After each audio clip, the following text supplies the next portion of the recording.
I'm Teresa Ferguson. I'm the Executive Director of AustinUP. AustinUP is a nonprofit that was formed as a result of the Mayor's Task Force on Aging. And what we do is we advocate for older adults in the community. And we work on issues related to the future of aging in Austin, because that's going to affect all of us. And we are excited to host these age-friendly Austin forums. This whole series going throughout 2021. The goal of the series is to put a spotlight on the Age-Friendly Austin plan. This is a plan that was created, we worked to create in 2016. It was adopted by the mayor and the city council as an addendum to the Imagine Austin Comprehensive Plan in 2016. And now the Commission on Seniors, the City of Austin Commission on Seniors, is implementing that plan. And so they're doing some wonderful things. The whole city is doing wonderful things in terms of age-friendly and creating an age-friendly community. And we wanted to host this series just to let you all, the public, know what's going on. So I'm glad you're here today. I am going to, like I said, I'm going to post some instructions in the chat. In fact, let me do that again to make your viewing experience just a little bit better. But right now, I'm going to introduce our moderator for today's panel. And this panel, I'm excited about. The panel is called Serving a Diverse, Age-Friendly Community. Charles Curry is our moderator. Charles is the chair of the City of Austin Joint Inclusion Committee. He's a member of the city's LGBTQ Quality of Life Commission, and he's an AustinUP board member. I'm so excited to have Charles' participation. Charles, take it away. Thanks, Teresa. And I'd also like to welcome everybody this afternoon to this particular session in the series. As Teresa said, my name is Charles Curry. I'm currently serving as the chair of the city's Joint Inclusion Committee.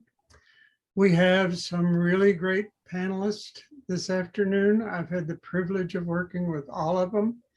I have continually been amazed at their abilities and their achievements. So I'm looking forward to hearing from them this afternoon. But before we turn to the panel, we're going to be talking this afternoon about different parts of the city. So part of our conversation, I'm afraid, might be in city speak, and we'll be using some terminology that not everybody would have any reason to know about. So I'm going to start off by giving you a little background on the city terminology.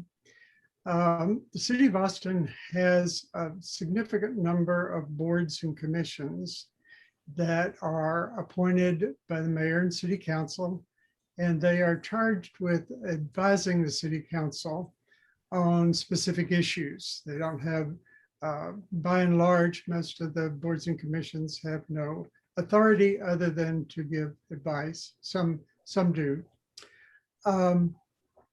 There's a group of those boards and commissions that are generally referred to as quality of life commissions.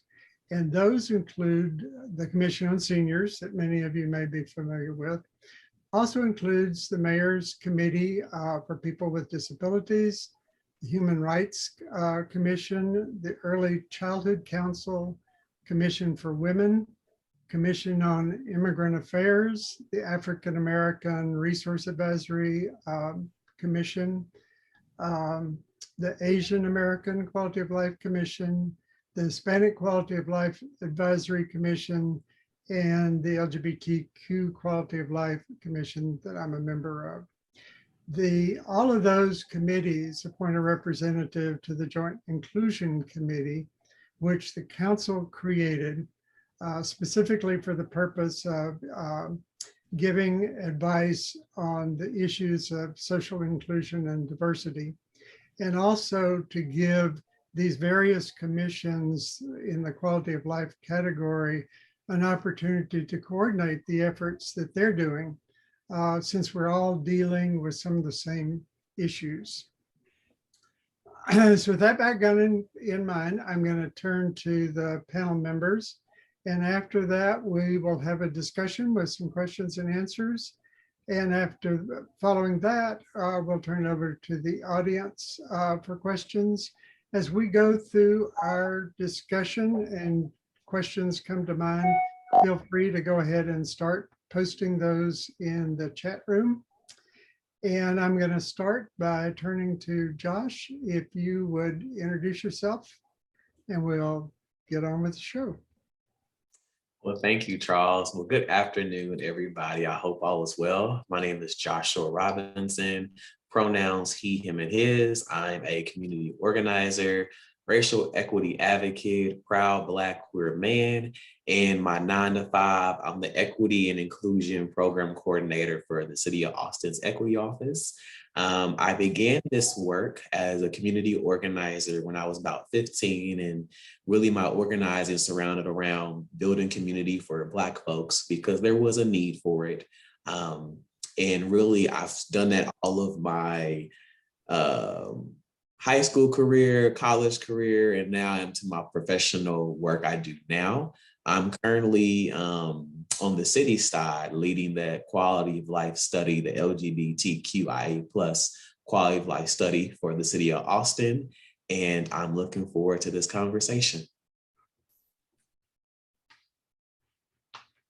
Kipa, you want to continue? Yeah, I couldn't get my unmute. I'm Kipa Smith, and I am with Austin Parks and Recreation Department. I am the Inclusion Unit Supervisor for our department. Our tagline is celebrating diversity and creating inclusion.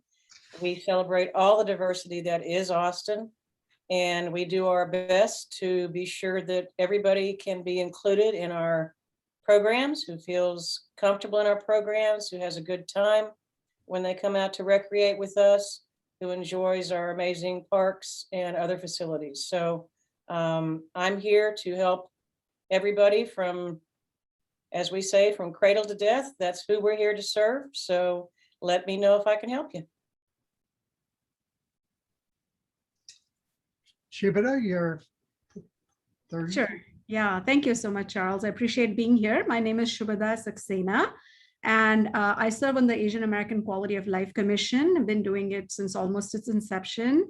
But my work is mostly at the intersection of Asian and aging, because that is my background. I started a nonprofit called SAIVA, South Asians International Volunteer Association, which has been operational for over 13 years now, serving older adults in Austin. But subsequent to that, I have started 2 other efforts. One is called Aspire to Age. It is a public benefit corporation, and we hope that everybody can aspire to age gracefully in this country and where we live. But I also have started another aspect of the work that we're doing called Austin Asian Impact, because we're trying to map out the different communities that are part of the Asian American community so that people get an understanding of the diversity. If I'm serving South Asian older adults through SAIVA, a lot of the other Asian older adults are left out. So we're trying to do a lot of work to be more inclusive. And I'm so happy to be part of this conversation. SAIVA was part of the original planning and creating of the strategic action plan, which is the age-friendly plan that AustinUP was a part of, as well as AARP and several members here. So thank you very much. Thanks, Shubhada. Okay, we'll start with some questions, and Kipa, I'm going to start with you, if you don't mind. I used to, like Kipa, in a former life, I worked for the city as the budget director, and in attempting to explain the city's budget, I sometimes said, yeah, we do a lot of things. We spend a lot of money, we do a lot of things, everything from birthing to burial. Pretty much the way you summed it up. Can you talk a little bit about the history behind the inclusion unit? Sure. How it came to be? Yeah, it's interesting because this is my second time around with Austin Parks and Rec. I first worked for the department in the 1990s, and at that time we had what we called an ADA division, or unit rather, and then that kind of got dissolved for some budgetary reasons. I'm not blaming you, Charles. Okay. And I ended up going to the private sector to work in group homes, et cetera. But anyway, so in 2011, Our director at the time had come from a department that had an inclusion unit and decided that she wanted to create one here. And so that's when the first hirings took place. The support really started in 2012, summer of 2012. And since then, we've been growing. I am fortunate enough to have two inclusion coordinators that report to me and serve the people of Austin. Both of them are certified therapeutic recreation specialists. And that just means that in addition to their recreation degrees, they went on and did extra work, extensive internship, and then take an exam to become certified in using recreation as a therapeutic tool. In the summer, we hire additional staff to help us deal with the workload that comes with summer camp. The majority of who we serve probably is children, but I've seen several of my PARD buddies on here from the senior sites. We've worked closely with them, providing some training. And I like to work with organizations in town, let them know that, especially our senior centers, any group that is a not-for-profit that is working with seniors, I'll help you get set up to utilize their space for meetings and such. I also work with every single cultural center in town. We have Asian American Resource Center, we have Mexican American Cultural Center, and I'm probably forgetting somebody, and we have our the Carver Museum and Center, and we have the Dougherty Arts Center, and we also have our nature-based programs. We work with them. So essentially, as you can tell, my two coordinators are very busy. They serve literally every program we have in town, but they're phenomenal. We do training of our staff. My ultimate goal would be that our department didn't need us, that we would have staff so well trained in every facility and every program that they got this, and that they just have an inclusive environment. We work with them in finding training outlets throughout the country, and then providing our own training. We bring in speakers. We've had wonderful people who've been willing to come in and speak to our staff and to help train them. We've got a partnership with the pharmacy school at the University of Texas that they've helped us with some training and get some virtual training set up. So we do our best to train our staff, to give them the tools to be inclusive, not only in their programming and their program delivery, but in their attitudes, and so that they are welcoming to anybody who walks or rolls into a facility. Kipa, I'll also share with you, I'm working real hard to expand your job a little by creating an LGBTQ center. That I wish you would. We'll get there. I need a retirement job, Charles. We'll get there. Yes. How unusual is it, from your experience, for a city to have an office like yours? Well, it depends on what part of the country you're talking about. In Texas, very unusual. I've been fortunate. I've had some exposure in the state, and I've had the pleasure of helping some departments get established. We're unusual in having an entire unit dedicated to this. Austin is extremely unusual in Texas and really in the country, in that we also have an adaptive program that's been in existence since 1986. And that is our MacBeth Recreation Center. And they specialize in programming for adults and children with disabilities. So to have both of those units is very unusual. If you go back east or up north, you'll find more of them. Therapeutic recreation is much more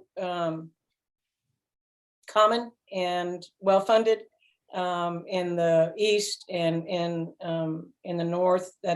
It kind of started in Illinois, so there's a huge, amazing programs up there that we actually worked with when we were wanting to expand what we're doing. And it's growing though. More and more departments are seeing the need. unfortunately, more and more have had to be sued under the ADA to meet that need. And that's something else that I do for the department, is make sure that on the programming side, not the parks and ramps and everything, but on the programming side, I make sure that we're complying with the ADA and educate our staff on that. So we are very unique, but fortunately, it is growing. And I hope to see a time when it's more common, especially in the South. I did not know a lot about the programs at the MacBeth Center, but the Mayor's Committee on Disability representatives have spoken about that program quite a bit. It's an impressive bunch. They, I was actually around, not exactly when it started, but soon after. And the way I've seen it grow, all of the staff there are also CTRSs, the Therapeutic Recreation Specialists. They provide programming to people that could not really be successful in our recreation programs in general, that their disabilities would make it virtually impossible for them to have fun. And so it's the least restrictive environment for them in our department. The problem is that there's just so many people to serve. We've recently expanded so that they now have a satellite site, that they'll be expanding more. So, you know, we're hoping that it can grow more as time goes on. The demand is certainly there. And we are truly, that program serves seniors. It's anybody 21 and above, that we have like a day hab program they can go to. And I can't tell you how many parents really struggled during COVID when we had to close down. So what they do there is extremely valuable and amazing work. It truly is. Thanks. Josh, you talked about the LGBTQIA Quality of Life study that you're working on. That to me has been the best example I've seen of why there's a joint inclusion committee. Because as we were doing that quality of life study, of course, the LGBTQIA community also touches on the Black community, the Asian American community, the Hispanic community. It's a perfect example of how all of the different diversity that we have in Austin. Can you talk a little bit about, in the survey in particular, how you work to make sure that all of those diverse communities were included and represented? Absolutely. I think that understanding that the communities that you just listed have historically been underrepresented, not at their fault, but how the system has treated Black, Indigenous, and other folks of color, older adults, and also folks with intellectual and developmental disabilities. So the challenge that we faced was understanding that the system was not created to center those populations. And, you know, the system was created to center white, heterosexual, middle-aged men, and sometimes also white women who are middle-aged as well. And I think that we had to understand that and recognize that. And so when we approached this situation around the LGBTQIA plus study, you know, the commission, the LGBTQ commission, who were the catalyst for this work, had mentioned that they wanted to have a study that centered Black and Latinx queer folks, also older adults, folks who are transgender and non-binary, and also to do a power analysis. So for us to be able to reach those specific populations, we had to have strong relationships. And, you know, the city government is a system in itself, and there's so much bureaucracy and red tape. And, you know, we had to work through that. I think that the way that the city does the communication, it really only goes out to the masses, right? And the masses does not include people of color, older adults, people with intellectual and developmental disabilities. So we had to understand that we had to go about this with relationships. And there were folks on the ground who were already doing great work. Charles, you're very involved in the older adult LGBTQ community here. And then also Shubhada, very involved with the Asian American community and having those robust relationships. So a part of being able to make sure all those populations were represented was through really strong relationships, and not only using those relationships as a transactional piece, but also really the city building strong relationships that were based in humane, human-centered values. And so through that work, we were able to capture a great amount of information and lived experience from individuals who are most harmed by systemic racism and systemic bias, and then also continue to build those really strong relationships. So that was the way that we were able to overcome that challenge of centering Black, Indigenous, and other folks of color, older adults, folks with intellectual disabilities, and being able to have system change in how the city goes about their communication process around studies such as the LGBTQIA+ quality of life study. Okay, thanks, Josh. Shubhada, can you talk a little bit about how we can best support the Asian American community, some of the challenges and some of the examples that you're familiar with that have been successful? Sure, absolutely. Happy to share my screen here a little bit if you can see it.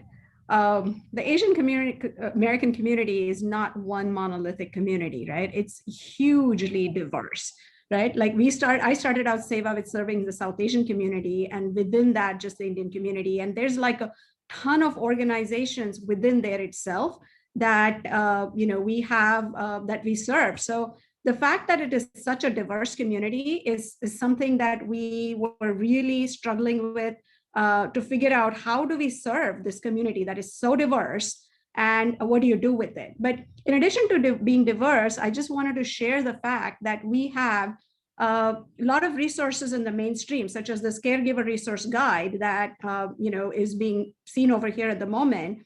We have a lot of resources for older adults, but a lot of Asian American community resources are not there. So one of the things that we've been trying to do is to figure out, what does our community look like? Where are the nonprofits and things that fit? And how do we bring those together so that services are provided?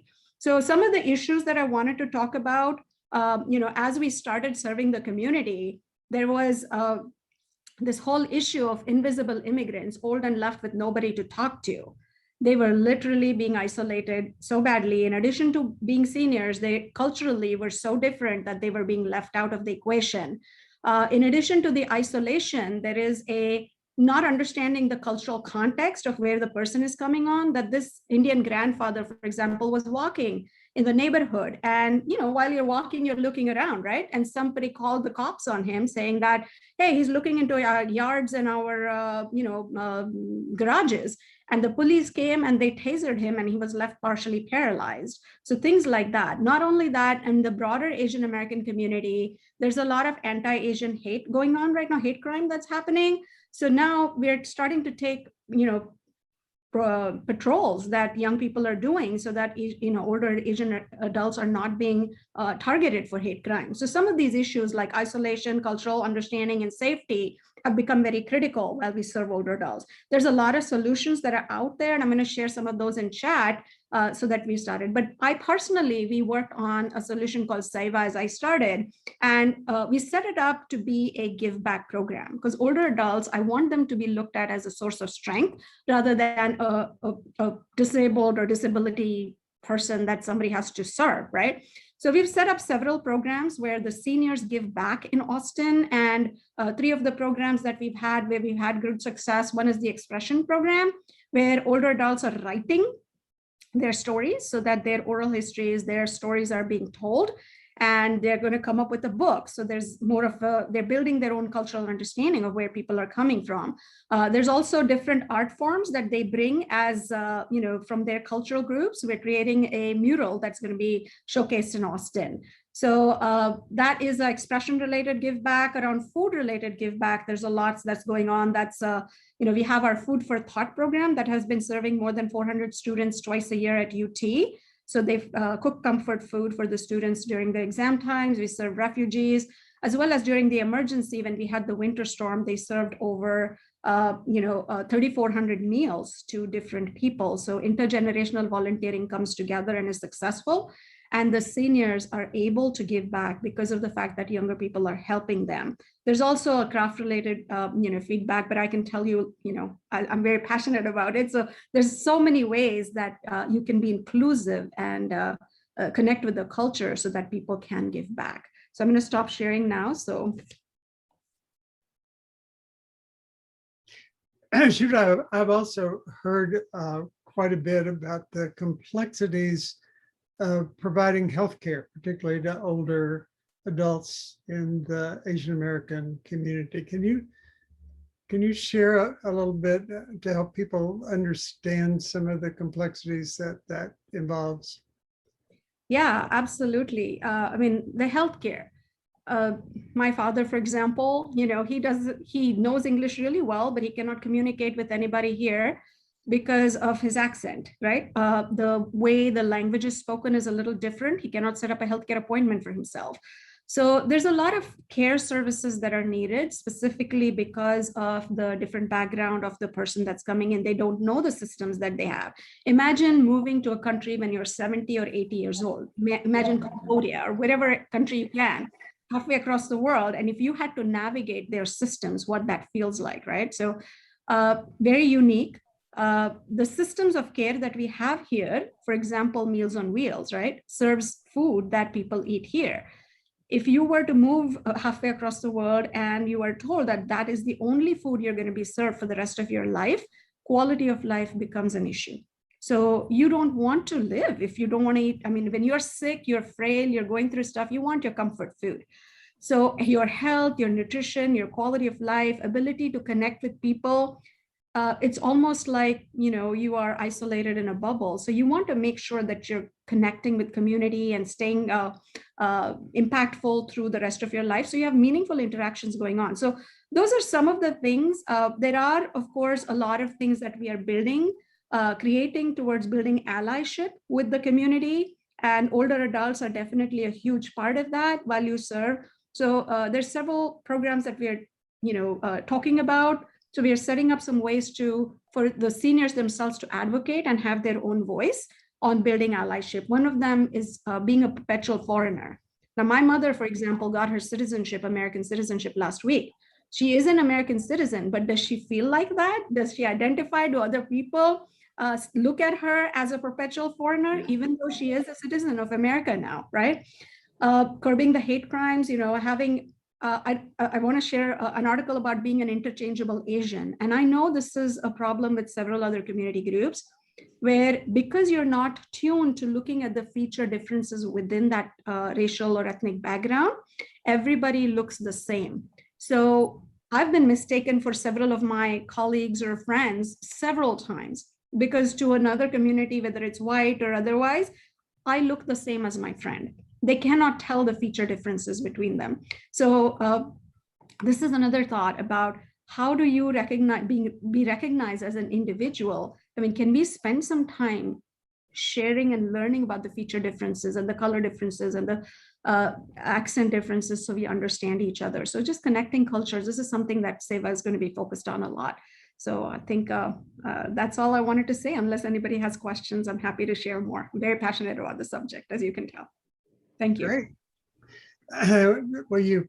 We've heard Josh talk about the LGBTQIA survey as a way of collecting information on your customers. Can Kipa, can you and Shubhada share some of the other ways that you have of collecting information?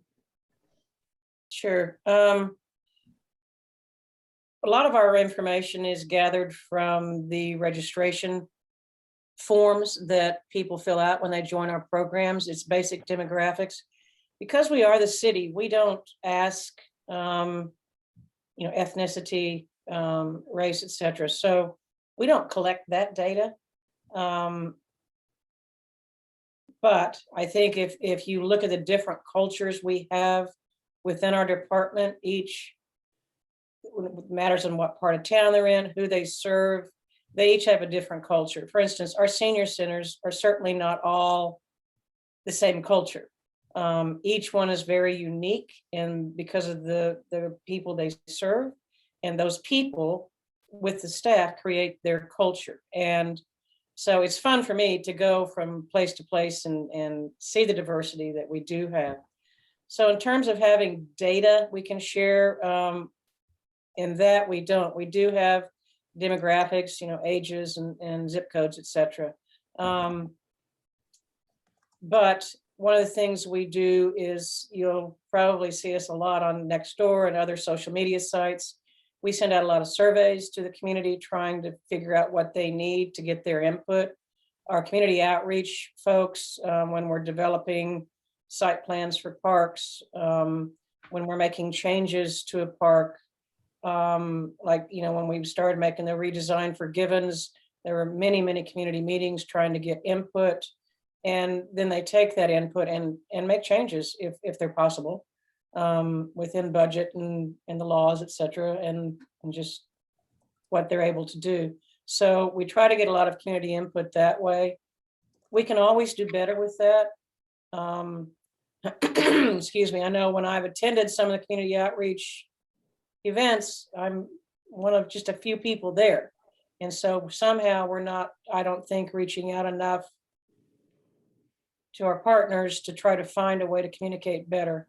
I personally, when I was trying to make some changes to some of our policies about bathrooms in our locker rooms, we were working on that when that was kind of a hot button ticket in the legislature. I reached out to various LGBTQ organizations in town to get their input, because it was their language that I needed to be sure that we were including. I know what I thought I should write, but I wanted to be sure that their input was available to help me. It's the same if I'm planning something for seniors. I'm going to reach out to my friends at the senior centers to get their input, to let them tell me what's needed in their communities, because each one is different. And so if I'm going to offer a program, it may work great at our facility on North Lamar, and bomb at our facility in East Austin. So, it's important that we get input from our staff, because they know their communities better than anybody. And then it's also, I think, important that we improve our community outreach, which as a department we are working on. But I take that personal responsibility to try to reach out to the various organizations, very special arts. Well, I'm sorry, I'm still in the habit of saying very special arts Texas. Art Sparks, and I know Celia's on here. We work closely with them to learn what's needed in their community and their world, and do our best to meet their needs and provide facilities for them. We work with Lone Star Paralysis to find out what is needed in that community and how we can better serve them. So I think it's on us to reach out to the various organizations and not just count on community outreach folks in our department to take care of those things. Yeah, I think this is a great time to give a shout out to the Commission on Seniors from attending the various budget forums that the city has. The one that is always packed to the ceiling with interested folks with very good comments is the one that the Commission on Seniors sponsors. To our audience in general, if you haven't attended one, they are interesting, informative, and lively discussions. Shubhada, did you have anything to add about ways of getting input? Oh, absolutely. I've been doing a lot of community engagement work in multiple ways, and specifically with the Asian American community, I've been posting some links over here about engaging and getting input. As I said, last year through Austin Asian Impact, we focused a lot on getting counted because it was the census, and training some community ambassadors so that they could give input, whether it's in the city budget session. So every community group can have a voice and they're not being left out. Through the quality of life study that we had done for Asian Americans back in 2014, we had polled 5 of the majority Asian American groups, and then a 6th just happened by chance. The Indian, Korean, Filipino, Vietnamese, and Chinese, and then Taiwanese happened too. But now we're trying to reach out to all of the groups so that more input can be, received. But it is challenging because these communities are not ready. I mean, they don't speak the language, and we have to train them on how we accept input, right? So it's a wonderful process. I'm learning to enjoy that, and we're doing a series of roundtables right now, inviting either refugee groups or older adults to tell their stories, and we're capturing the stories in 2 formats. One is either just as a story that they tell, or presenting the stories to professionals so that they can create a case study and identify interventions. So there's many ways that we're engaging the community to give input, and then so that we can act on it. And Charles, if I could just add something quick. Absolutely. A way that we've tried to engage the community is to make sure that the information they're receiving is digestible. You mentioned this before, that there's a lot of city lingo that the community may not understand for various reasons. And so what we try to do in the equity office is make it digestible and make it relatable and give them a place of reference that they'll understand that refers back to their lived experience, right? Because sometimes even the city lingo, I don't understand. I have to read it like 3 to 4 times. So that's just another way that we work to engage the community, is making the information digestible. Yeah, we all have our own lingo. There's an LGBTQIA lingo that I don't always understand. We strive. I want to remind the audience that we're going to be turning over shortly to questions from the audience. So if you have questions, remember that you can start posting those in the chat room. I wanted to ask one last question for the 3 of you. What are your goals? What are your next steps? What would you like to, Kipa, you mentioned a little bit about things you'd like to see, but what's highest on your list of priorities? I think being able to reach more of the community. We're small, we're a small unit. And so we've kind of wanted to get ourselves established before asking for more than we could deal with. But I'm looking forward to expanding more with our senior programs and our senior sites to support what they need and to bring in more training in those areas. We brought in some, but not as much as we brought in targeting youth. So I'd like to see us shift a little bit of that. And my staff is very excited about that, as a matter of fact. And then, I'm always wanting to reach out to new groups and to expand. I've tried to work without youth a little bit, but I don't think that I can provide a safe environment yet at all of our facilities. So that's a goal I have, is to expand what inclusion means. And it's interesting because inclusion has changed in its meaning in our society, so that we actually find people calling us that are really looking for the Inclusion and Equity Office.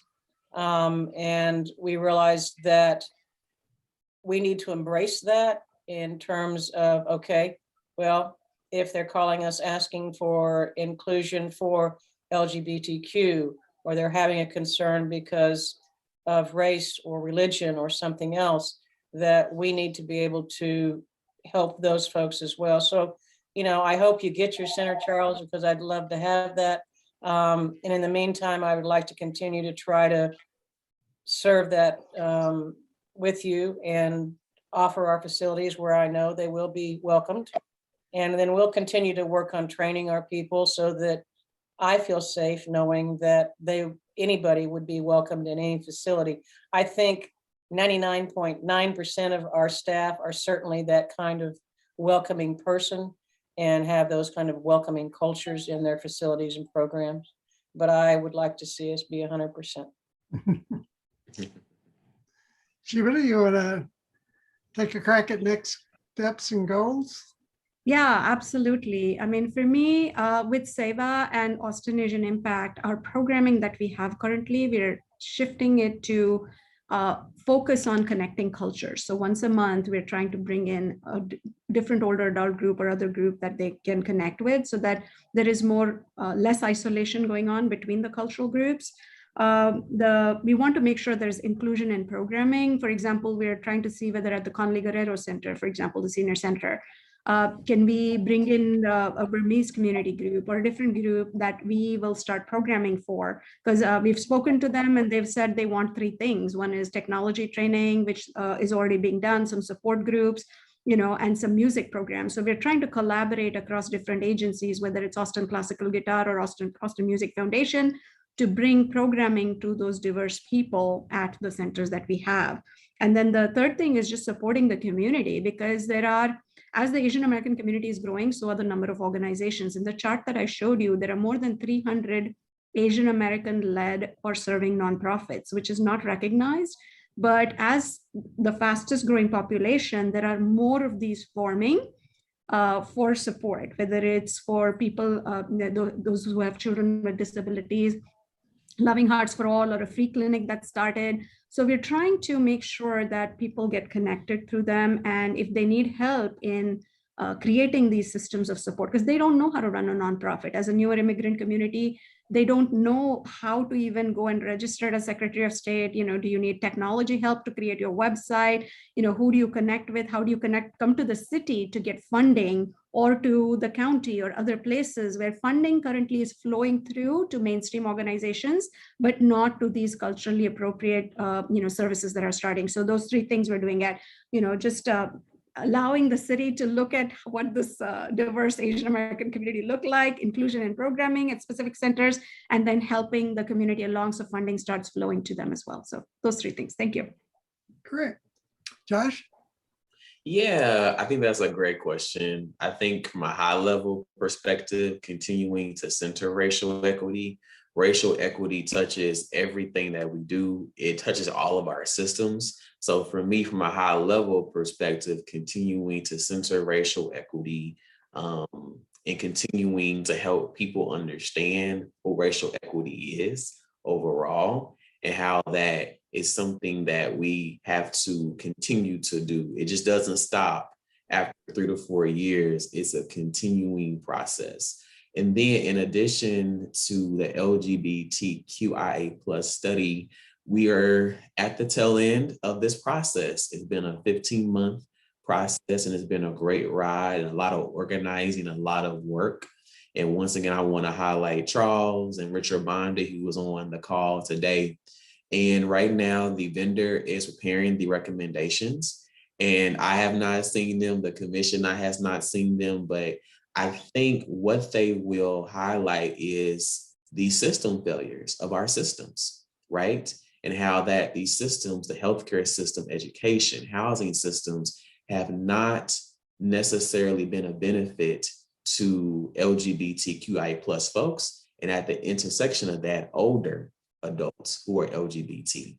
And I think that it's going to be something that our government has to face and figure out how can we fix these systems to center LGBTQIA plus older adults, and at the intersection of that, people of color. So once the recommendations come out, okay, our leadership sees them. Now, what is the next step? And so really the next step for me is working with the commission, with the community, to organize around how can we get these recommendations fulfilled, right? And how can we make sure that that experience is centered in these systems that we are all a part of? So that is the next step of this work. And Never finished, is it? never finished. Excuse me, Shubhada referred earlier to the Asian American Quality of Life study.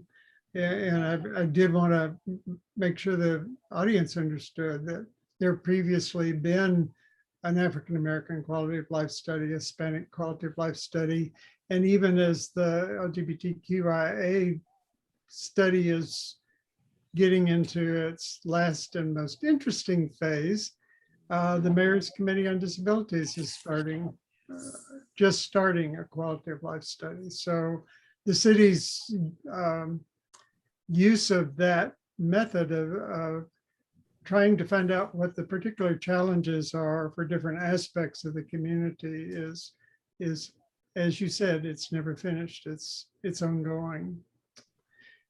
We're already beginning to get some questions in the chat session.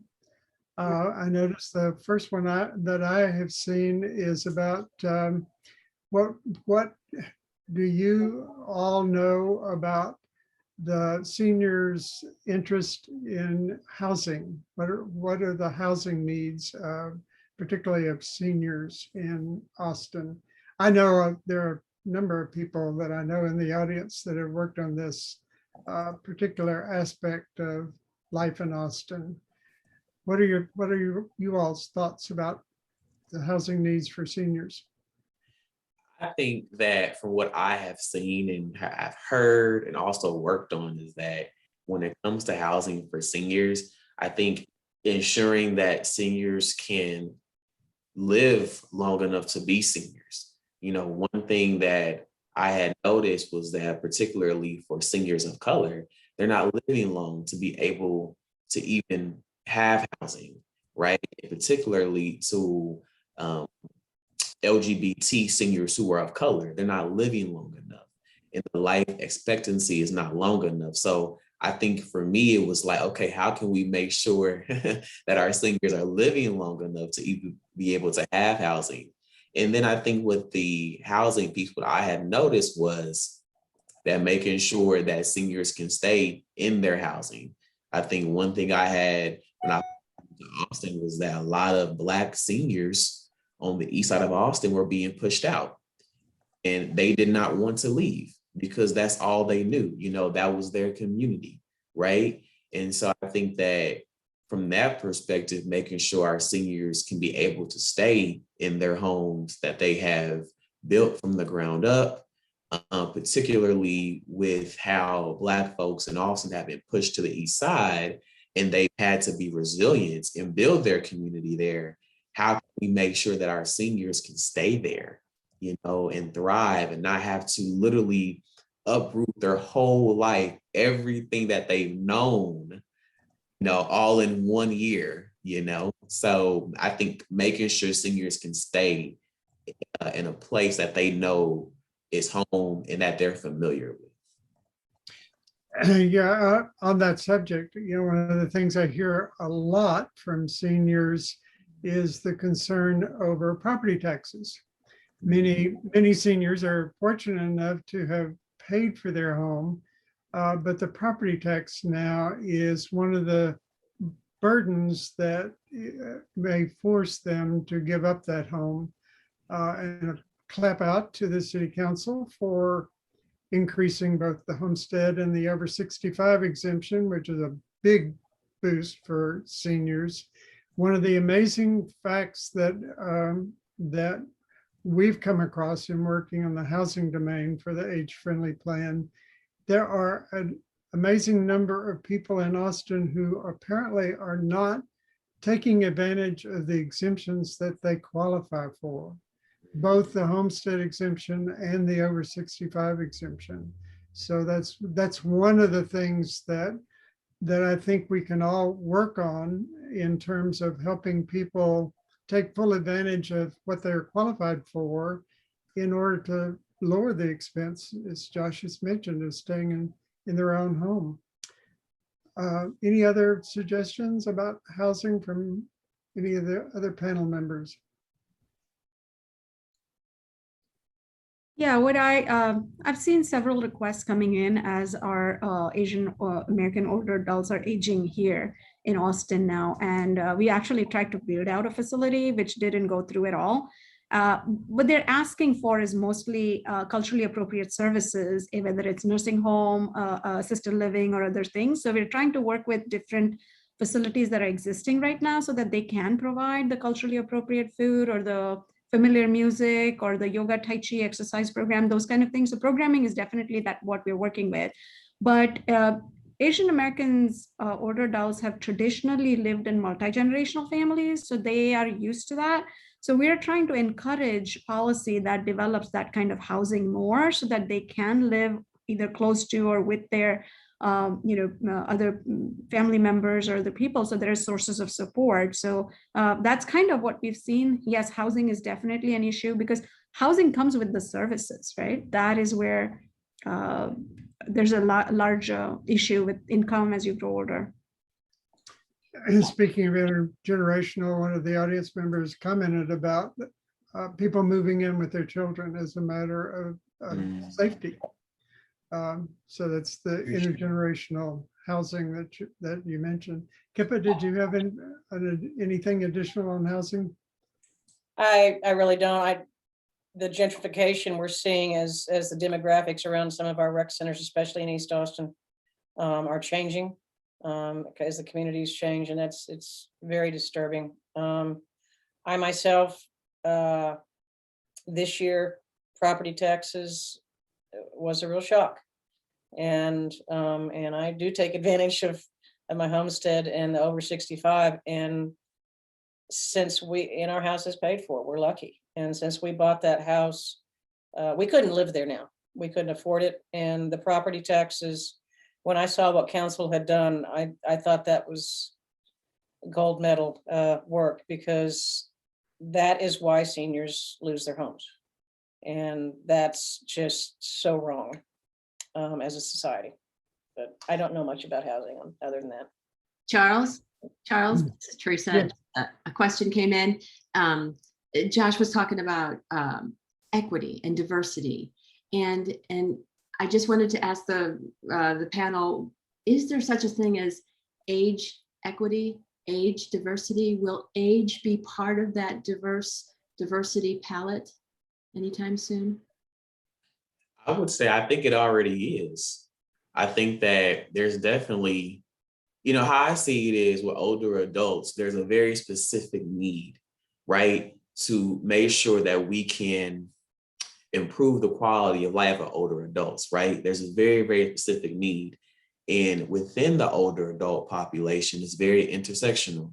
Shubhada has given many examples of the intersectionality that older adults face, right? Particularly those of color, right? Particularly if they're Black and they're Latinx, right? And then also at the intersection of older adults, right, there is older adults who have disabilities, like a physical disability, right? I always share this story, but my first job in high school, I worked at a retirement community. And that was my first experience of seeing how there were some residents there who could not physically take care of themselves, right? Or they needed assistance. And I was 15, I had never really seen it so up and close, right? So I think that, like, in regards to the equity piece, it's already there.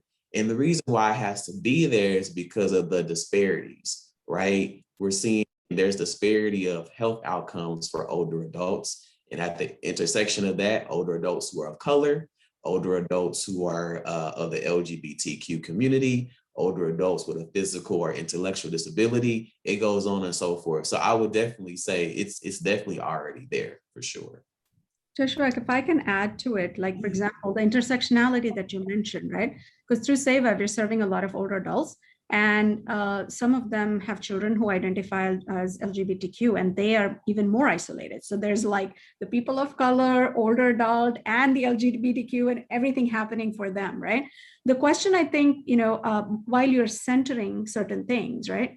Race as being the key axes on which we are doing the equity work. But I think that funding or a policy flowing to these intersectional and more marginalized communities is something that would be interesting to see as well. So I don't know how the equity office is working, so I'm just curious about that. Definitely on the axis of race, but then at the intersectionality, how are we going to center more of those? I think that, well, if that's a question for me, I think once again, centering race, we have to center race because race is the determining factor of everybody's quality of life. I think that it's about understanding, like I said, the disparities that older adults face and understanding that there's a very specific need and how do we address that specific need. And a part of that is through conversations like this. A part of that is through relationship building and bringing older adults in who have that lived experience, who can be able to help us to organize and be able to unpack, right, why older adults have not been a part of the conversation. So yeah, I think it's about continuing to have conversations, being able to recognize the disparities, and I think also recognize how older adults, particularly Black and Latinx older adults, are treated within the system, right? Within that race piece. So yeah, there's a lot that we can unpack with this, but I do want everyone to be clear. The older adult population is definitely in the equity conversation. And we've seen that with the disparities, particularly around COVID-19, a lot of different intersectionalities. So, yeah. And whenever it gets left out, I'm there to mention old. Come on, absolutely. And we're there and we are there to receive it. Absolutely. Absolutely. And one question that we've gotten, and I think it is a really good summary and a way of focusing this on our customers, was someone asked, what do you want the audience to know or understand or do to better serve or start serving a more diverse set of older adults? I think that's a great question. Answers? So I think what I would say, actually, Charles, can you repeat the question one more time? Yeah. What do you want the audience, the people who are on today, what do you want the audience to know or understand or do in order so they can better serve or start serving a more diverse set of older adults? I always say starting with history. And I think being able to understand how historically older adults have been pushed to the side or have been marginalized. I think that's a great place to start with that deferential perspective, right? And having deference to that experience.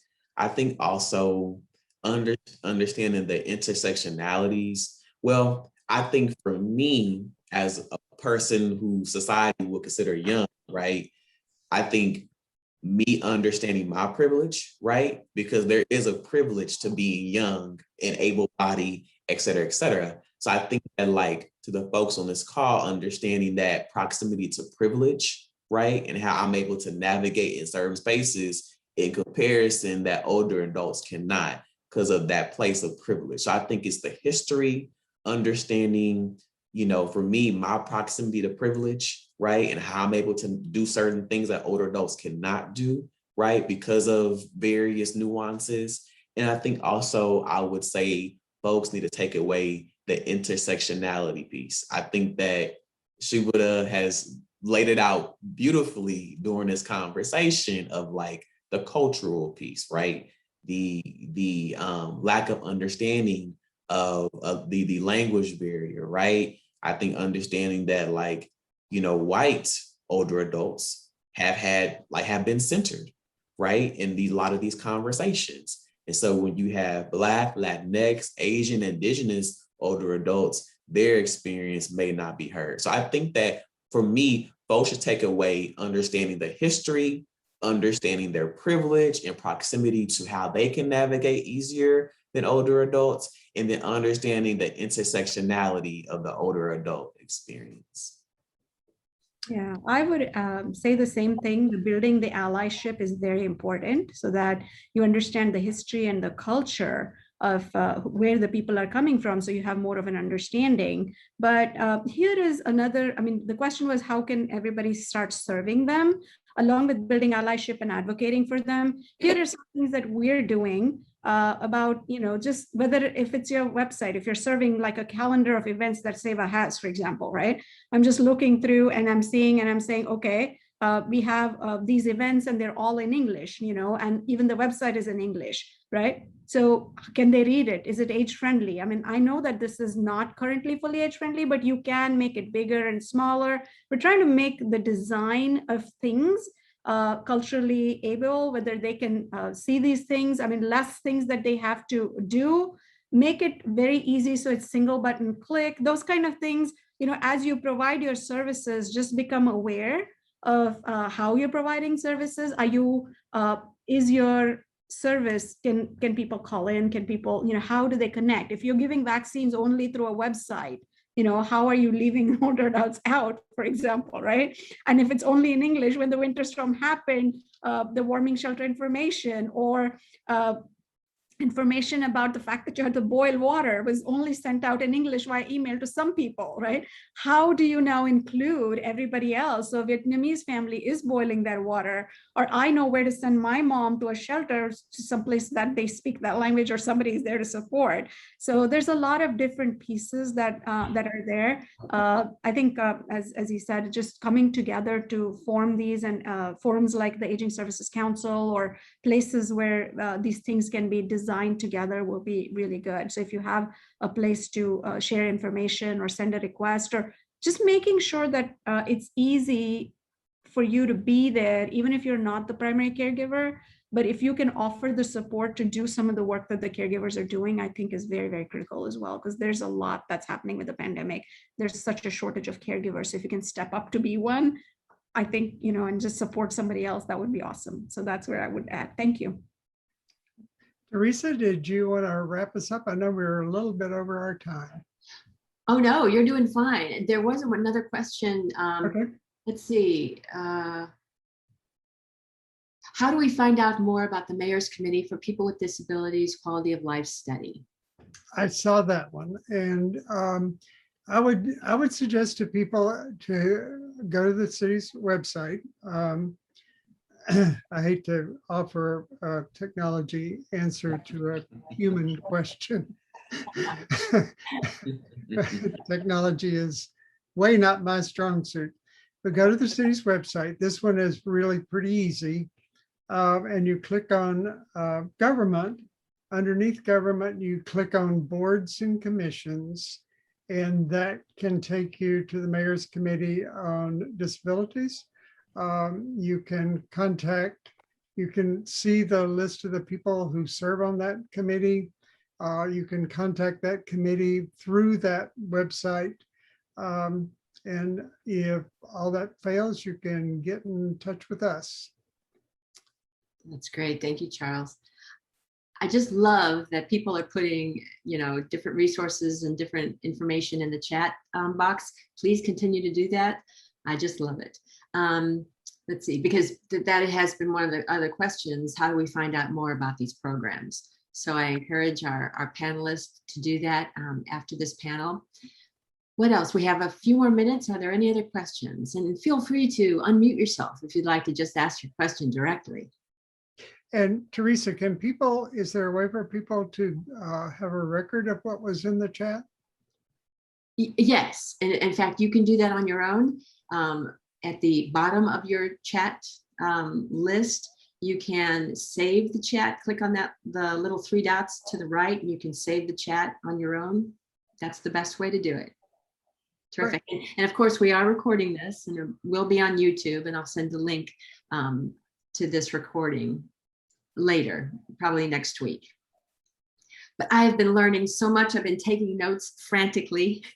Josh, when you talked about the proximity privilege, that just hit home with me, because we're hearing a lot about my privilege, understanding that, with Black Lives Matter. And so when you talk about being a young person and having privilege, it's something that I haven't really thought about before. And so the way you put that was really meaningful. Thank you. This has been an excellent discussion. Any other questions?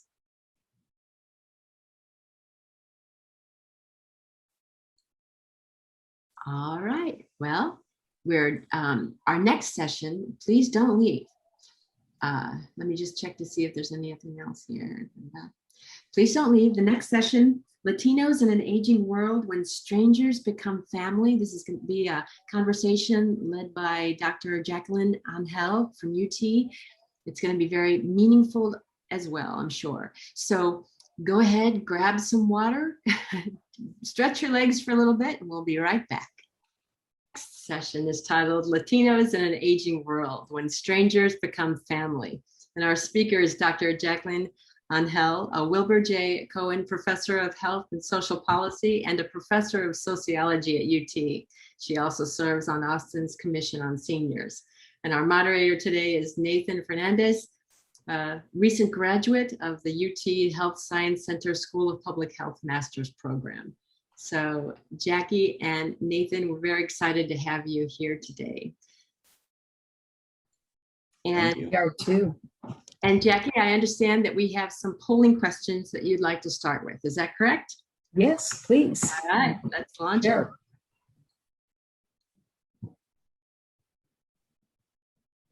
And audience, you'll see some questions. You'll see a question in front of you. Go ahead and, yeah, there you are. Go ahead and respond.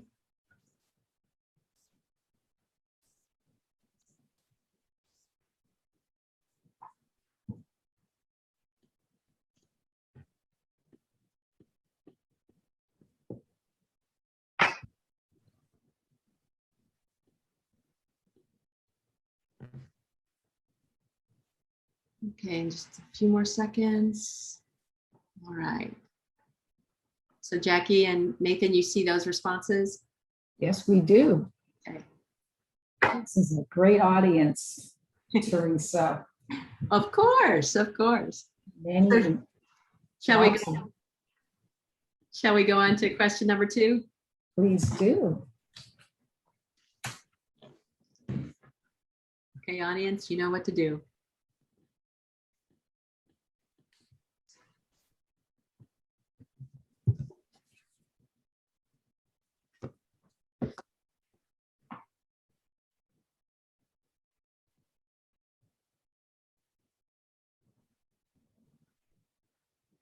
Answers are coming in.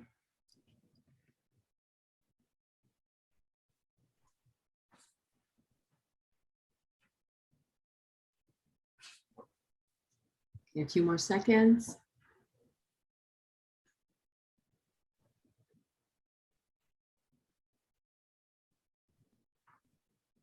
A few more answers coming in. All right, so we'll go ahead and end this poll. I got to share results on the other one, so I'll share results on this one. Okay. And then we have one more question.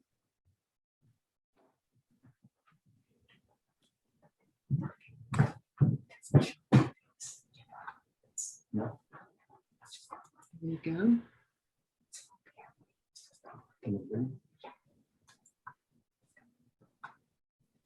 This is a tough one.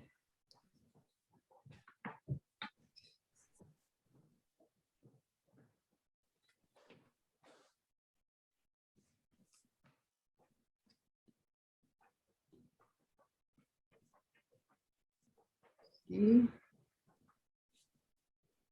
few more seconds. A few more votes coming in now.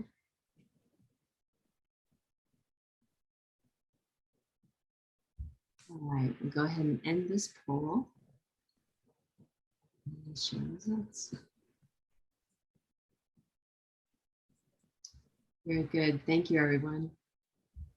Jackie? Thank you, Teresa. It's wonderful to be here with you and Nathan and all of the participants. I want to spend the time we have together to elaborate on this whole concept of autonomy and what it means to live alone.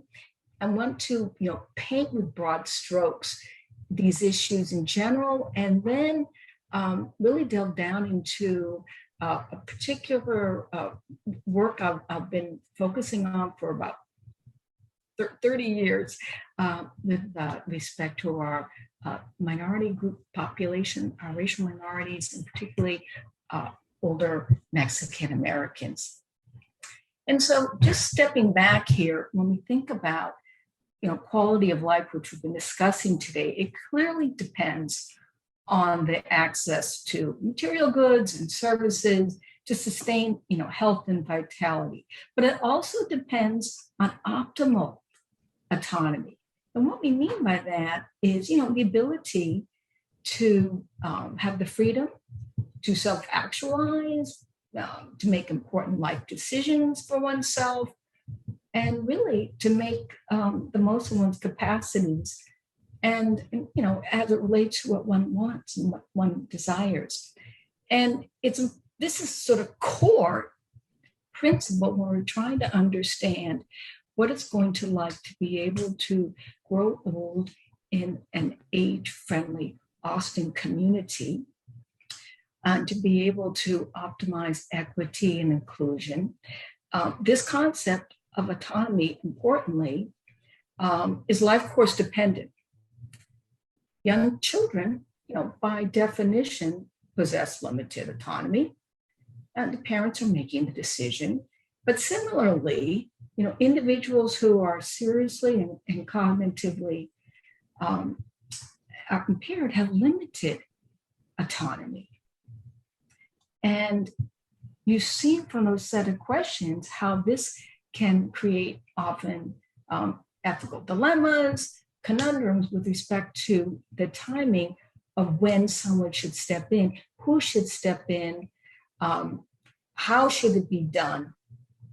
It's an important aspect of this that came out in the polling was that when one family member or a neighbor or a loved one sees someone with a major degree of decline, they may see this as inevitable, but the complete loss of autonomy is not.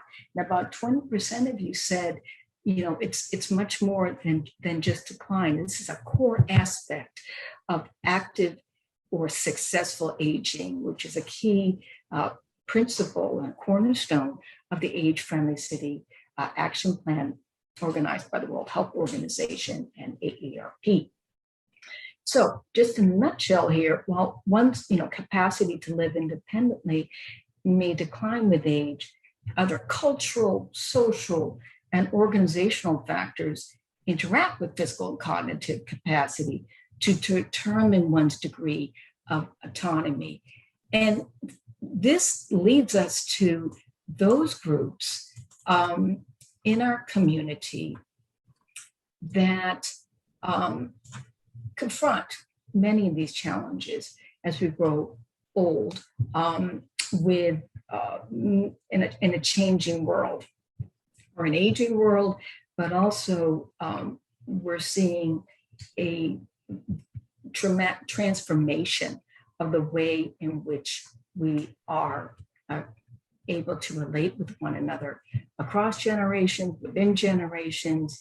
And this is extremely poignant example when we look at our Latinx families, because they're finding it very hard now to care for their parents because they're living far longer than older Americans and other racial families. And so it's not just the quantity of those years, but it's also the quality of those years. And putting this in context, Mama Elena, for those of you who have read Like Water for Chocolate, will appreciate the dramatic change that we have seen in generations' attitudes, expectations, and obligations to caregiving, and how this will influence our actors outside of our family household.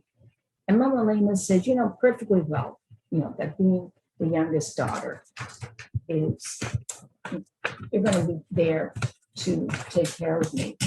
And yet we also know that she also, to sum it up here, that means she's not going to get married, you're not going to have children, their sole purpose is to take care of your mom. They're basically going to sacrifice your life. And so this sea change, you'll see in some of the trends that have come about because of demography, as well as social transformations in our population. It begins with looking at the decline in fertility. Our Latino families, and we see this also across other groups, have very large families, but they are shrinking. So is the number of caregivers available, and that takes us back to Mother Elena's expectations, because women now of Mexican origin, and we know just across all groups, are actively working in full-time or part-time in the labor force. And this creates the conundrum of having to balance work and family and personal life and community engagement. We must take all of these factors into account. We also know that the shrinking caregiver pool, which we discussed earlier today, that Shubhada raised, relates also to the geographic dispersion of our grown children. And for the Latino family, again, on average, there is someone usually within 3 hours away, but that again creates extra impediments to providing, for example, 24-hour care for someone with dementia. And also extremely important is the extent to which we're seeing the low resources, not just in terms of the outcome, the household context, but also in the communities. And this is where, as we listened to in the discussion today, how important it is for the family households, for our non-governmental organizations, and for the city to recognize these sources of wealth inequity, income inequity. We saw this amplified during COVID-19 with our essential workers and direct line workers who were working 24/7 in many cases because of the implications of those who were needing treatment. Spending longer lives but impaired, this is a double-edged sword for our aging Mexican Americans, because as we've learned that after age 65, while they're living longer than ever before, they're spending about half of those years for our men in a physically impaired state. We're also seeing this with respect to cognitive impairment and also needs for assistance with activities of daily living. Women are also have an excess of those protracted years after age 65 living with these physical and cognitive impairments. And again, this very much affects the quality of life and the optimal autonomy. Those data are from the longitudinal study of elderly Mexican American health that I've been engaged in with my colleagues from University of Texas Medical Branch and University of Texas Health Sciences Center since 1992. So we've been tracking the challenges and the health needs that can be addressed in looking at how the aging process affects the risk of declines and what sources of support, family support and beyond, can be there. And we look at, we're all aware of this now, that we have an impending crisis of an aging population with Alzheimer's disease nationwide. It's actually worldwide, but in developed countries, but 6 million here in the United States. But the takeaway point here is for our Latino population, it's about 50% higher rate that is accounting for this added risk. It's amplifying the disadvantage, it's amplifying the vulnerability because of the fewer resources to be able to rely on to manage the funds. So this is a complex scenario that we are envisioning. And just to share with you what I experienced, and I had, dementia has hit my family in two ways, both my sister, but also my mother-in-law, who had died from dementia. But most importantly, what I want to bring home here is that for the Mexican origin population, the caregivers are doing and shouldering much of the responsibility because there is a lower use of nursing homes, custodial care facilities in particular in this population. Again, this is on average. And so there's often delays in using community care when they're available. There's some new emerging options that we'll discuss, and Nathan's going to prompt us with some questions about this. But the point here is that we are seeing a dramatic change in the capacity of the family members, which are very diverse in taking care of their aging parent or aging neighbor. And fortunately, my mother-in-law, we were able to optimize her autonomy because she lived with us for a while, but then she really wanted to, when she was in her 90s, she wanted to live alone, which we've learned earlier today is a very important option in living arrangements for those who cannot take care of themselves, household extension. But what comes with that are challenges in support of those who really need 24/7 care. Older Latinos, Latinx clearly cannot live alone. They're moving in with family. And we have lots of studies to show that, but it is changing because, by example, we're seeing in our data in the Hispanic EPIs, this longitudinal study of older Mexican American health, that there is a trend toward living in an assisted living facility. And this is partly due to Medicaid state plan in Texas provides support for these services, not for the facility, I must say. And for the low-income seniors, Medicaid and Medicare are critical safety nets for dealing with healthcare. It's often just not enough because there's other needs that are expensive, including medication, assisted devices, adjustments in homes to make them more safer. Again, we have this tension here. Is it better to be safe or free? And that's a balancing act.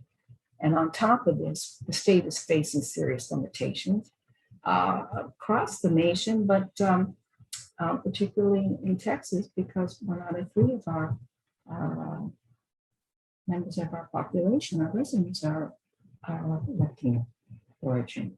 So we're seeing this defamilialization, witnessing this, and we need to understand where the intervention points will be. Will it be at the national level?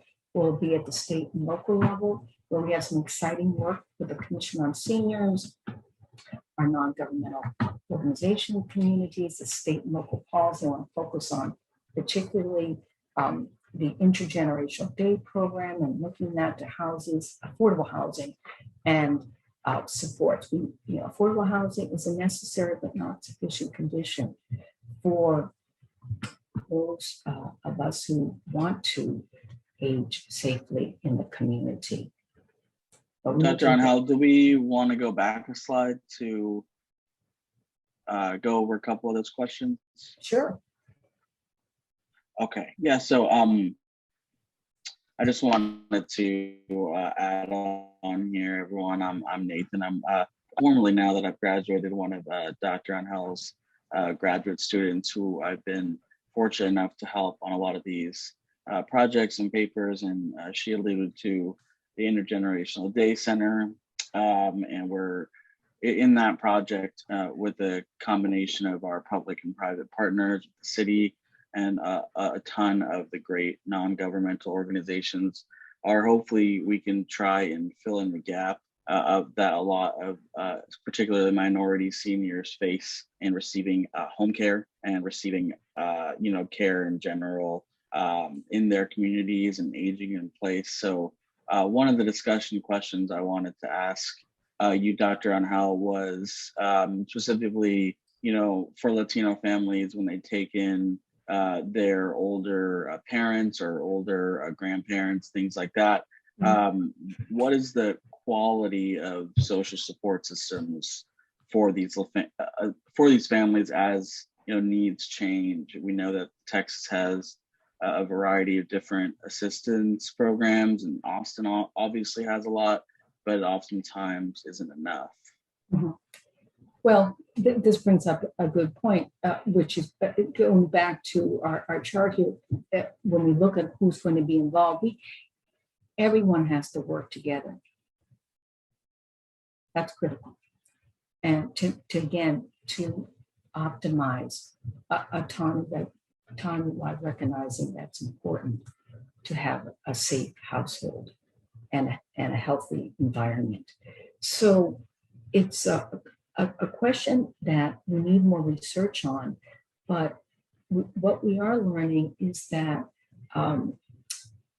the households, in many cases, because of this protracted period of decline, it's not a low compression of morbidity, it's creating additional types of care that's addressing more complex medical needs that many of the caregivers, and these are grown children, in many cases in our data, it's grandchildren. Because our cohort now is in their 90s, and they are really reaching out to the extent that they can, if they're in a community, to be able to get the resources that can augment what they're doing. But with that said, we have a lot of heterogeneity in community resilience and the extent to which they can respond. The city of Austin did extremely well in reaching out to our senior residents and their caregivers. Especially after COVID hit, they had to continue to track, to look at any unmet need. And in many cases, it was complex because it was affecting the whole household, and these are larger households with other healthcare needs, including often the caregivers themselves. So as the groups progress, not just in terms of perhaps physical decline, needs for transportation, financial management is a big one, managing the health insurance forms. The cognitive decline is really what my work now is focusing on, because it's because of the volume and the acuity of service that's needed. And so fortunately, we have many different efforts that are going on, as you said, Nathan, including the Intergenerational Day Center initiative as part of the City of Austin's Resolution 41, which will provide daycare and intergenerational daycare, as well as adult daycare, co-located with affordable housing in the East Austin neighborhood. Yeah, so another question I can ask on that, for the folks on the call who may not be too familiar with adult day health care, for example, the best and one of the only organizations in Central Texas that is a licensed, regulated adult day health center is Age of Central Texas. As I think we have a few people on the call that are from there, and they do a lot of great work for a lot of our seniors in Austin who need quality daycare and respite care.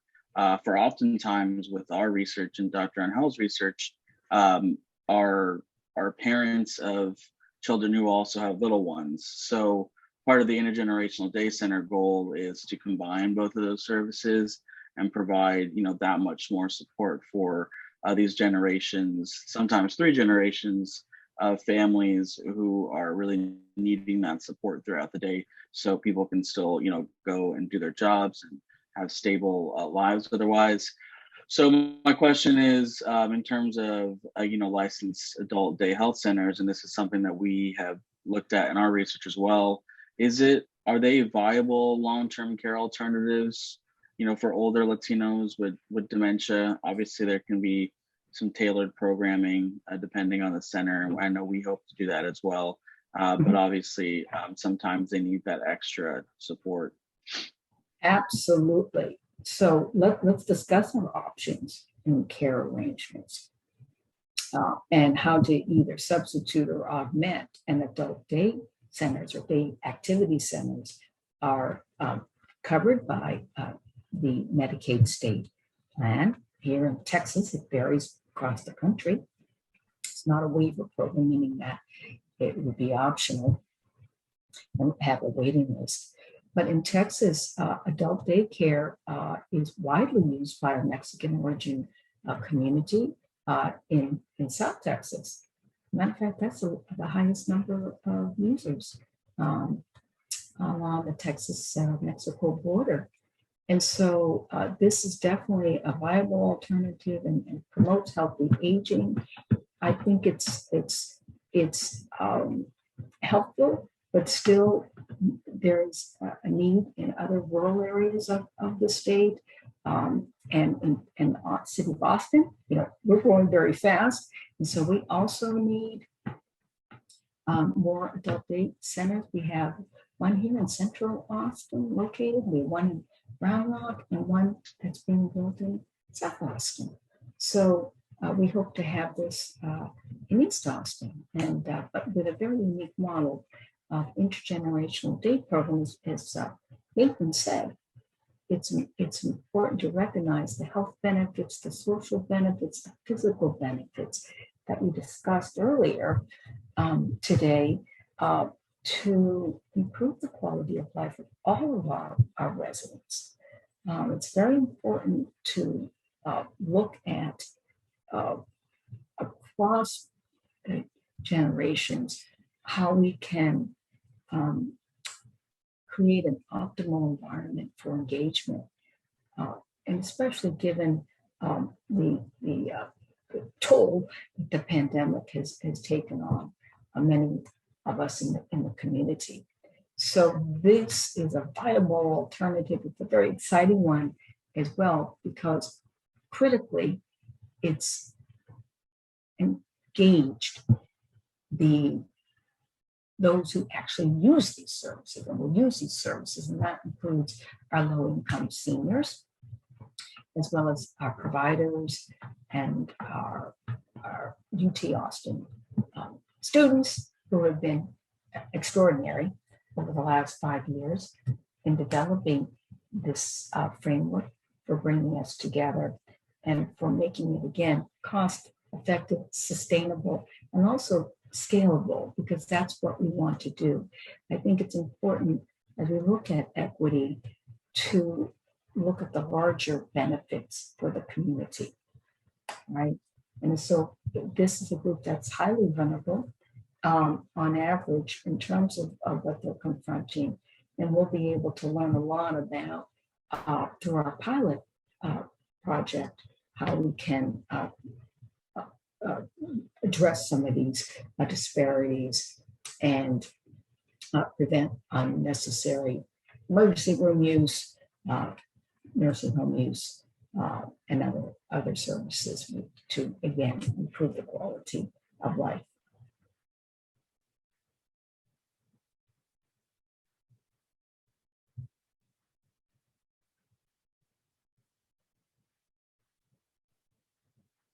So what can we do? What are the solutions? I think that's really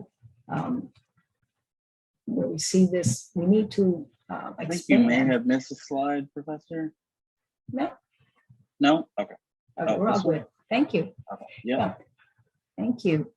There's many different options, but just and to summarize here, some of them that I'm particularly interested in with my students and my colleagues, is to figure out how we can have greater legislative support and other support for non-governmental actors to increase the number of adult day centers with innovative models, including intergenerational day programming, specialized models for those who need additional services and supports. We're focusing on a social model now, which will have therapeutic recreational activities, both indoors as well as outdoors. Establishing public-private partnerships is critical for all of this to happen. It will take much effort to manage those relationships, but it's an important part of the commitment that the city of Austin and other municipalities will need to reach out to in making these kinds of changes as we see, retaining many of these traditions, but also wanting to have options, including combining our child care with our adult daycare and affordable housing. We need, we discussed earlier today, the multi-cultural community that we live in now. And so we need bilingual and multilingual dementia caregiving training programs, especially for those in our community where the current cohort is low levels of education on average. So in terms of research, I won't go through all of these, but we're working hard to try to better understand what these mechanisms of support are. Again, we want to alleviate some of the burden that it represents in our research. We find that there is a social desirability to provide this care, but also it's taking a toll, especially with respect to physical and mental health problems for our caregivers. And we also need to look at the quality of these systems for those who are, as their health and their condition changes. And there's different perspectives on how we define these social support systems, and cultural preferences are a critical aspect of that. Insurance companies may not understand that, but and it is just an important part in maximizing our equity and inclusion. Now, of course, our elder care NGOs are critical. So, in summary, our Latino communities are going to demand more. They want better long-term care services. We all need this across all groups. But again, there's a lot to be dealt with here, given that the caregiver responsibility will be increased due to longer life expectancy, of what's coming with protracted conditions. This is going to require better planning and modeling of where our support can be located, and also inside the household as well, being able to find a caregiver who is matched up with a care recipient. And finally, making sure that we can optimize that autonomy in our active life, our successful aging model. And this photograph, there are two foster children back 8 years ago who sort of exemplify their resilience in recognizing what it would take to achieve their goals. And so and what it takes to foster children who are in need of care. So recognizing this diversity is important. So let me stop there. Thank you.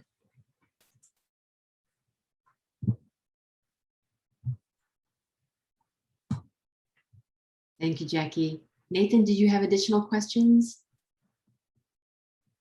Oh, you're on mute. Yeah, just one more question, Dr. Howell. Obviously, we've mentioned the International Day Center and how we've kind of created this public-private partnership to leverage all the resources and expertise of all the various governmental and non-governmental organizations and how they all help with our elderly population. But my last question was just, what types of needs are other sectors addressing that the state can't provide? Organizations and elder or non-governmental organizations like AARP, how have they affected or helped impact things like, Medicaid financing reform? Because we know that Texas has a lot left to gain in that area, and a lot of organizations have been pushing for that over the years for our seniors. Well, we're clearly seeing a great deal of advocacy and engagement to elevate the visibility of this unmet need. And we're also seeing at the same time a response to that. Again, this gets down to leadership, a municipal leadership's articulation with the elder care non-governmental organizations. This also more broader than that, as I mentioned, in multi-generational households, you have different generations that can actually benefit for food pantries, capillary food bank, by example. Family elder care is providing advocacy and support, and filling the gap for those groups who are really need additional recognition for their unique healthcare needs and social needs, right, and financial needs. Guardians, their guardianship program, just by example, is the best in the state of Texas, and it's one of the number one issue when caregivers are asked about what they're concerned about in supporting a parent. So, Age of Austin, Central Texas, they're providing adult daycare. We have Meals on Wheels, and Capital City is working on providing meals. They have Mike's Place, which is the respite care, which will be part of the proposal for this IDC initiative, Intergenerational Day Center initiative. And also they have other programs, including telebehavioral health, which is a screening for depression. And that's something that we really need to focus on, because mental health care needs are often a hidden disease that goes unaddressed until sometimes it's too late.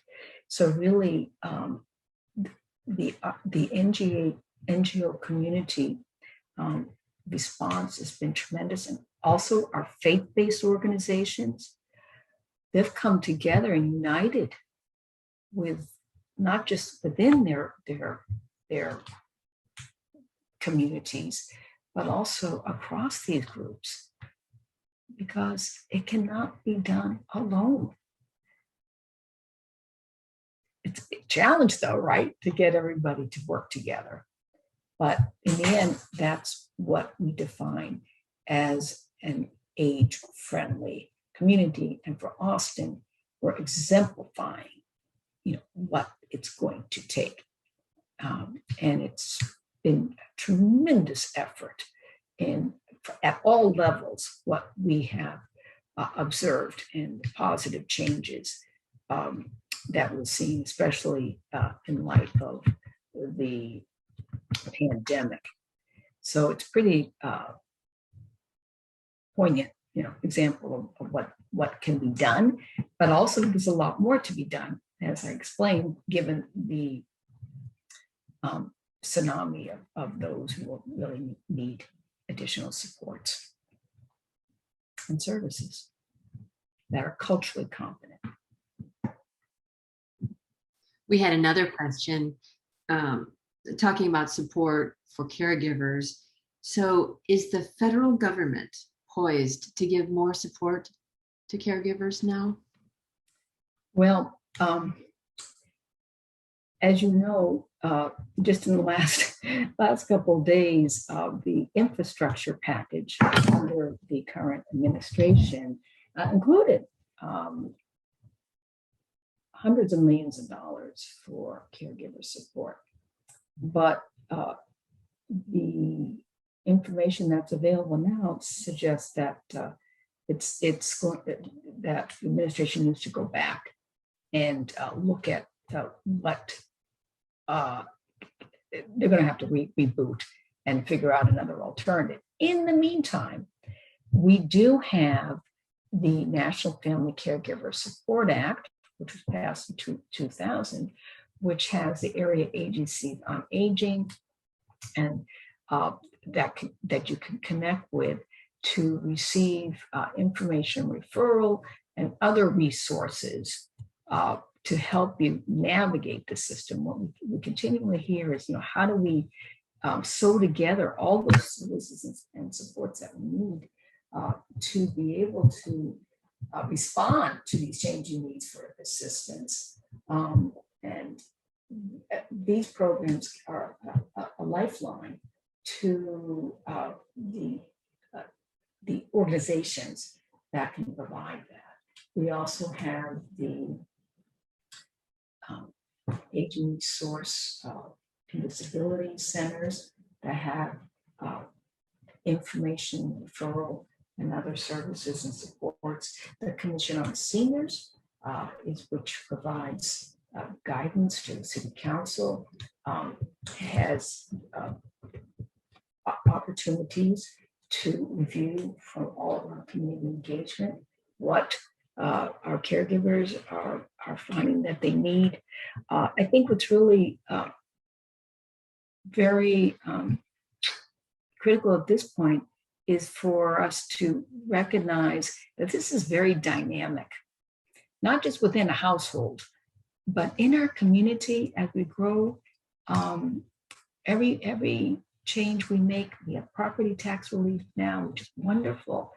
And we have to look at other groups and their changing needs for assistance. And also who is going to provide that assistance? How do we get the leverage what our non-governmental organizations have, who haven't been serving perhaps seniors and other vulnerable populations before? How do we get them involved? How do we maximize the community outreach efforts that we have?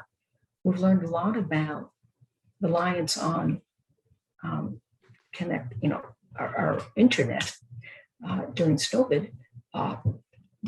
This was a big issue here, right? We've had a lot of education about that. So technology is great, but also it's not foolproof. And so therefore, the importance of neighbors, which we've known for years, is an important source of support in times of emergencies. Thank you. And another question, if I can jump in, Nathan, is that okay? Yes, please. Okay. We are supposed to get the results of the 2020 census of the city. We're supposed to get the results in September. So what do you anticipate as far as Latinx numbers and older adults, and are we mobilizing now, or are mobilizing enough for what those numbers are telling us, will tell us? Yeah, where population is growing rapidly.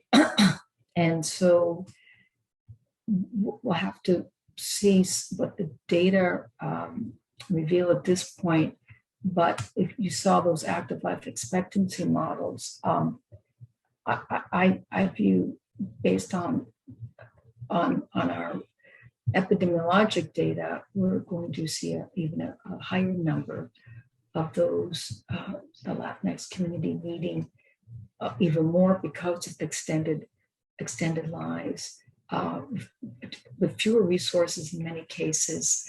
And this raises the issue in our intergenerational household or multi-generational households, how important equity is in access to employment and jobs that will be able to help them raise their families and support their personal lives, but also the household, right? Because we know extended households are both related to cultural preference, but also because of economic need, right? When we share resources, it helps to improve overall quality of life.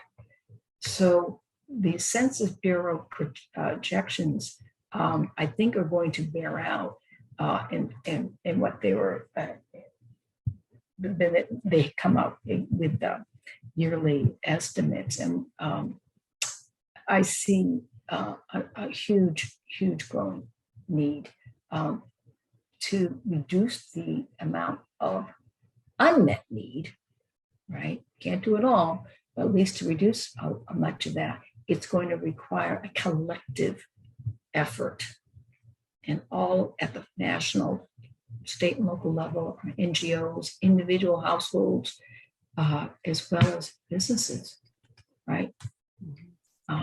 And that's a tall order, but that's really what an age-friendly community is all about, right? Being able to leverage all those actors inside as well as outside government. So for the Latinx community, as well as those who are others who are, really confronting these challenges, the activation of efforts to really deal with this head on requires mobilization of support. And my feeling is with groups like this, it provides a unique opportunity to be able to recognize the Quality of Life Commission for Latinos, Latinx is part of that.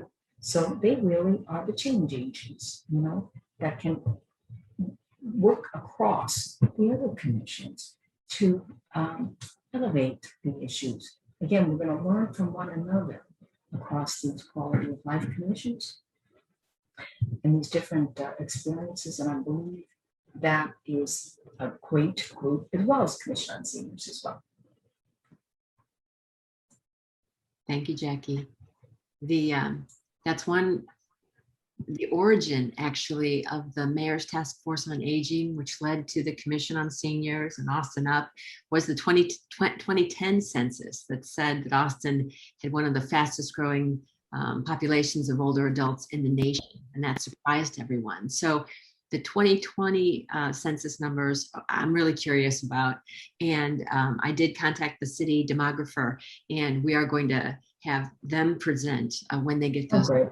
Yeah, so that's truly important. And I think that sometimes, the census numbers, people don't realize the dire need until they see those numbers in black and white. So, right. So, and let me add to this, Teresa, this is just nationwide. When we think about retirement plan, what much of the source of this growth among our senior population is the pre-retirement age population, or the near age, near senior, 55 to 64.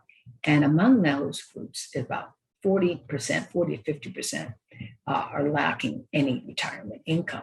So we're growing older because of medical advances and because of public health interventions. At the same time, it's in many cases with fewer resources for the Latino community. They're family rich, but on average, what the Census Bureau says and our research and others, there's just not enough resources, income, wealth, housing, affordability issues to optimize this autonomy, which is critical for, again, all of what we're trying to achieve. These are basic principles in our domains of livability as part of the age-friendly Austin plan. Are there additional questions from the audience? Go ahead and unmute yourself or type it into the chat box.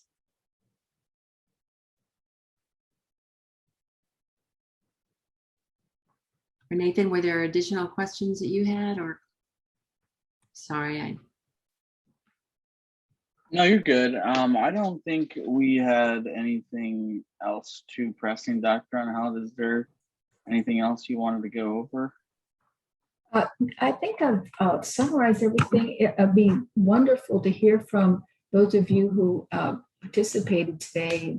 Follow up if you need anything. I'll put my email address in the chat so that you'll be able to contact me. thank you. That's perfect. That's terrific.